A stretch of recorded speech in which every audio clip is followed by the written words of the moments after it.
being a client, kind of knowing a little bit about the internals of Skye, seeing how the sausage is made, what's something that's been surprising after being at Skye? Yeah, I mean, speaking to you a few times prior to coming to Skye, I knew that it was relaxed and laid back, but I think even the level of relaxed and laid back and the culture was still surprising. Everybody is happy to have a laugh, a bit of banter. It's a great atmosphere, and while I was expecting a good atmosphere, it's even better than expected. And too relaxed. I wouldn't say too. Okay. Sometimes when people say that about Skye, I'm like, could we be like winning more and like should we be doing more and putting more pressure on ourselves as a business? The professionalism is definitely still there, and everybody does their job well, but we have fun while we do it. The key to this business is personal relationships. Hey there, today I am interviewing one of our team members. So Aimee, thank you for joining. So Aimee Cowling, how are you? I'm good, thanks, Phil. How are you? Great. So talk to me about what's your role here at Skye? So I'm currently a provisional financial advisor. Cool. What does that actually mean? It means that I'm training to be a qualified financial advisor partway through the process. Cool. And how's it been so far? It's been great. Been awesome. Great team. Yeah. Cool. And talk to me about what were you doing before Skye?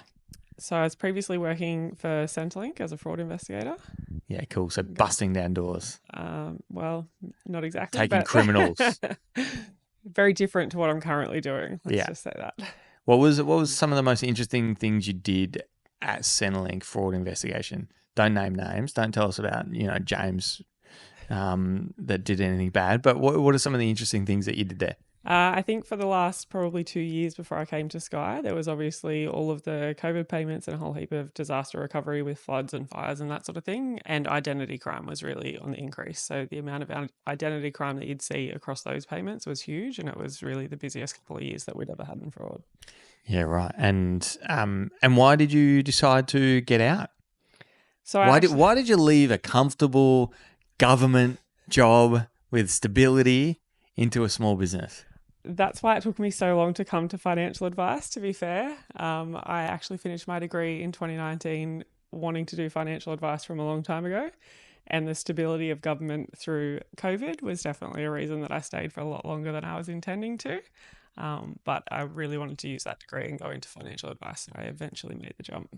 So talk to me about how did you first hear about Skye? I became a client of Skye back in 2020. So I did hear about Skye through the Glenn James podcast at the time while I was trying to keep my knowledge of financial advice reasonably current. So I listened to a few podcasts, heard about Skye, knew I'd needed to get my insurances sorted. So it was a no-brainer to come to Skye.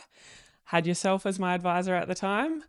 And then, had a few reviews during that process, knew about Skye, had a bit of an idea about the culture, and then ad got posted when I was looking. So it was perfect timing. Cool. So talk to me about the interview process. How did that go? Being a client, we'd spoken and you'd already done your studies by the time you were our client. And so I kind of knew you were wanting to do that in the future. Talk to me about the interview process. It was pretty daunting. The first interview was good. It was yourself and Trent. It was cruisy and it was fine. And then the second interview was to actually present a statement of advice. So that was very daunting, knowing that I was presenting to two people who clearly know what they're talking about. And for myself to have not been in financial advice to try and present that to both of you was scary. I did a lot of prep for it. I made sure that I had some idea of what I was talking about, but it was a good process. I enjoyed it. From my point of view, I think we've talked about this before, but my point of view, when you applied, I was like, having a client interview, how do we then say no? It's like this awkward thing. Hey, we still want to work with you as a client, but we don't want to give you a job. And then so we're like, all right, we'll give you the first interview. You've done your studies and also, it is hard having a career change. There's a whole bunch of complexities there. And we were hiring associates. We were putting people through professional years. So like, all right, we'll give you the interview, but I was a bit hesitant because I was like, I don't want to not give you the job. Anyway, you nailed the first interview and we're like, okay, let's do the second interview. You've never done advice. Second interview is a mock advice meeting. And we actually did quite a few team members at Skye now who had done the same thing. And so comparing you against like some of the people that are still here was interesting because you just crushed the next interview. And I was like, damn it. Like, that was really good. Like, you like absolutely nailed the interview. You know, like you clearly prepared a lot. And knowing what I know now, that makes a lot of sense.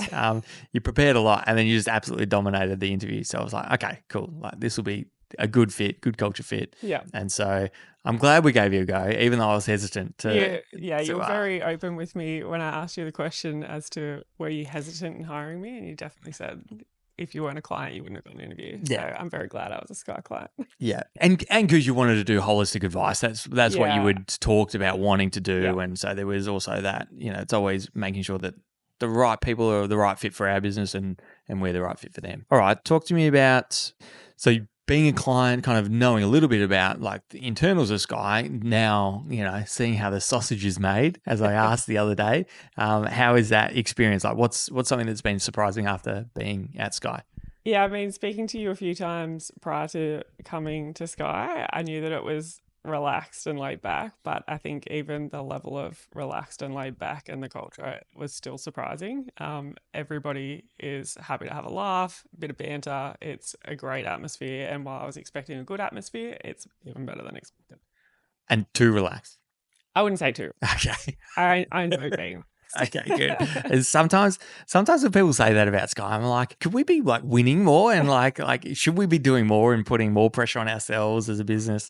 I do think about that being too relaxed, but yeah, the professionalism's definitely still there, and everybody does their job well, but we have fun while we do it. Yeah, and we are number one on a per advisor basis, so I do think about that. Cool. Well, is there anything else interesting that since being at Skye that you thought, hey, that's something I just didn't expect? I think the culture is the biggest thing. And I think also because we have such a broad team, like the cultural differences within the team has been huge, and learning about all the different people that make up our team and doing our little coffee chats that we do once a month now and getting to really know the staff members. So I worked from home during COVID for a long time, like a lot of people, but the actual difference of working for a business that knows how to work online and making sure that everyone's still interacting and everyone's building that team environment, even though we're not seeing each other very often.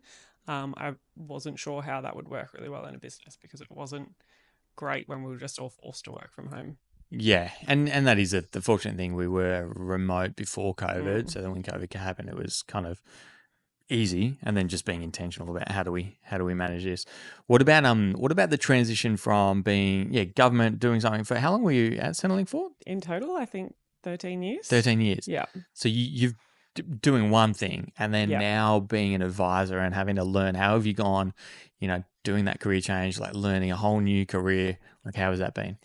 It's been a huge learning curve, and I knew it was going to be, and I knew that I was going to have to take that step back to do it. But I think one of the things we discussed in the interview is what the day-to-day looked like for an advisor. And I think that it was very similar to what I was doing in terms of a lot of meetings, a lot of sort of interacting with other people, checking documents, making sure that everything meets compliance and that sort of thing. So the bare basics was very similar. It was just obviously the content of it was completely different to what I was doing. So there was a lot to learn on that side. There's still a lot to learn. I will be learning for a very long time to get that knowledge there. But I've enjoyed it, every part of it. Look, I mean, the good thing about insurance, or good or bad, depending on your point of view, is we're still always learning. I've been doing this for 12 years and I still feel like I've got to just continue to dive into PDSs, and like, I think that's never going to stop. Yeah. Because products change all the time. Like, they update their products, and you then got to know what we're selling today, but then also what do our clients hold? Yeah. Like, both of us have policies that you can no longer get today with an insurance company that's got acquired by another insurance company. So it's understanding what are their processes with our BT policies that now Tower's got to manage. So I think that the learning and the learning curve is always very steep in our business, and I feel that pressure as well, especially not being advising day in day out. I feel the pressure of making sure I'm always on top of the technical aspect of what we do. Sure. So unfortunately, it'll never stop. That's okay. I love work. Yeah.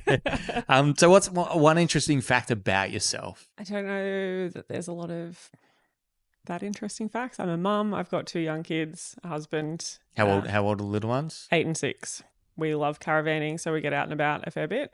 one interesting fact is that we're now going to spend the next 12 months living in our caravan at my parents' house since we've just sold and we're ready to build. So have you thought about traveling around while you're doing that? But You can't. unfortunately, an income needs to still come in from my husband, and he's not able to work remote. Yeah, that's true. I did Definitely forget about crossed that. my mind. Yeah, I was thinking, well, if you're going to be there, you may as well. Yeah, just keep moving. Yeah. Oh, well. He has a good roster, so we'll definitely do trips on his blocks off and stuff like that. And we do that now, and it's amazing working with Skye. I can just work in the caravan and he can look after the kids down at the beach while I do that. So yeah, cool.